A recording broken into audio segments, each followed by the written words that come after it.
I work as a finance manager in a large company, while my wife holds the position of a marketing head in another organization. Both of us lead busy lifestyles. We come from a conservative Christian family and belong to the high-end middle class. We met at church and soon got married.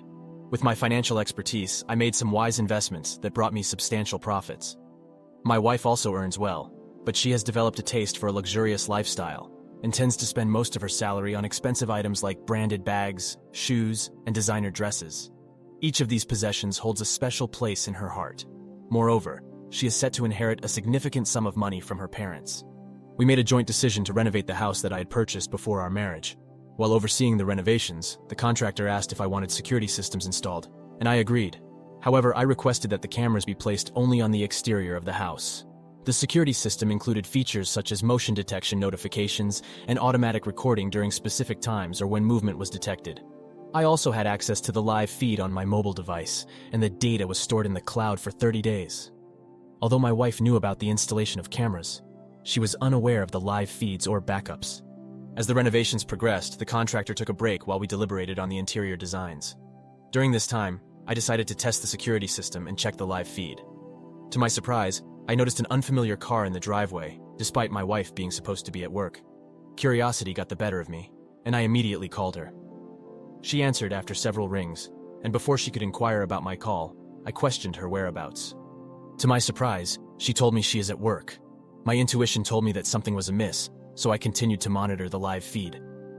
After around 40 minutes, I witnessed another man exiting my house, embracing and kissing my wife. It became clear to me that she was cheating on me. Strangely, I didn't feel angry or saddened by the revelation. I simply felt disgusted. My immediate goal was to distance myself from her as quickly as possible. Being a practical and calculated individual, I tend to be forgiving. But once someone crosses a line with me, I am relentless. In this situation, my priority was to protect myself, as I had more to lose. I decided not to return home that day, and instead stayed at a hotel to calm myself down and devise a plan. Fortunately, we had a prenuptial agreement in place that stipulated an equal split of assets earned during the marriage. Nonetheless, the cost of the divorce would still be substantial for me, since I earned more and had significant savings. I was not prepared to financially support a cheater who had tarnished our marriage. Therefore, I sought legal advice, and together with my lawyer, we devised a strategy that would leave her with nothing. To gather further evidence before presenting my case in court, I instructed the contractor to discreetly install cameras in the interior spaces of the house, such as the kitchen and dining area. This way, I could record their infidelity, even though the bedroom remained camera-free. Over the course of 4 months, their affair was captured on video, providing me with ample evidence against her. Meanwhile, I discovered that the person she was cheating with was one of the board members at her workplace. When the time was right and I gathered all the necessary evidence, I decided to take action. It happened to be a day when we were hosting a family get-together, a gathering of our parents, cousins, and siblings. I called everyone together and served her with divorce papers in front of everyone present. Shocked and outraged, they shouted at me, but I managed to calm them down and reveal the evidence I had collected. As her face turned pale, everyone fell silent. When I exposed my wife's affair to our family during the dramatic confrontation, the consequences for her were severe. The shock and disappointment on their faces were palpable. Our parents, cousins, and siblings were not only appalled by her infidelity, but also deeply hurt by her betrayal. They had regarded her as a cherished member of the family, and witnessing her deceit shattered their trust in her. The disapproval from our conservative Christian family was particularly devastating to her, as she had always prided herself on upholding their values.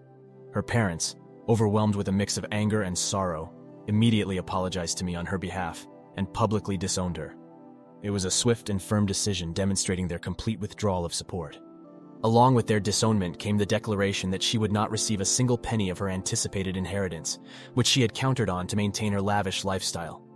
This abrupt loss of financial security further added to her despair. Leaving the chaotic scene, I returned home, packed her belongings, and placed them outside the house. I messaged her to inform her about her things, locked the house, and went to stay with a friend. Within half a day, she had gone from being the perfect trophy wife to being homeless. She stayed in a hotel temporarily, since none of her family or friends were willing to assist her. She tried desperately to call me, begging for forgiveness and requesting a meeting. I eventually agreed to meet her. During our meeting, she pleaded with me to take her back, blaming the other man for the affair and making various excuses. However, she couldn't provide a satisfactory answer to the simple question of why she did it. Realizing that her pleas were falling on deaf ears, her tone suddenly changed. She transformed from a devastated and remorseful wife to a cunning and arrogant woman. In a haughty manner, she proclaimed that she would take half of my money in the divorce and find a wealthy man to support her. With those words, she left. That moment felt like a punch in the stomach for me, and it was then that I resolved to utterly destroy both of them. As the legal proceedings unfolded, she received a shocking surprise. There was nothing in my name. Since I had bought the house before her marriage, it was untouchable according to the prenuptial agreement. Furthermore, all other assets had been transferred to my father's name 3 months prior. I only had a few months' worth of money in my account. She fainted upon realizing that there was no way to circumvent this situation. They couldn't prove that my divorce was premeditated since I had informed them of the affair only 2 weeks prior and presented evidence for that period alone.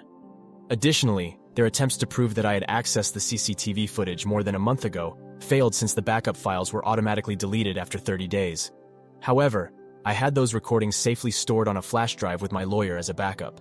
The harsh reality began to sink in for her, and I witnessed her slowly crumbling. The divorce was finalized, and she received nothing from me. In a final blow, I sent an email to her company disclosing the affair with the board member, providing irrefutable evidence. Fearing the negative repercussions and potential damage to their brand image, they made the difficult decision to terminate both her employment and the employment of the board member involved. This left her without a job and faced a severe blow to her professional reputation. In the field of marketing, where connections and a pristine reputation are paramount, the damage caused by her affair was irreparable. Word traveled quickly within the industry, and her infidelity became a known story.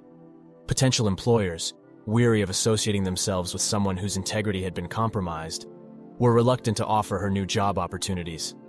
The marketing world is tightly knit, and her actions had effectively closed many doors for her. Left with limited options, she eventually managed to secure a mid-level job at a telemarketing company. The position offered her a meager salary, significantly less than what she had been accustomed to earning. The abrupt change in her financial circumstances forced her to make drastic adjustments to her lifestyle. She found herself struggling to make ends meet each month, unable to sustain the extravagant spending she had indulged in before. In an effort to manage her financial situation, she resorted to selling the beloved designer bags, shoes, and other luxury items that had once symbolized her lavish existence. The act of parting with these prized possessions, each representing a significant investment at emotional attachment, served as a constant reminder of the downfall she had brought upon herself.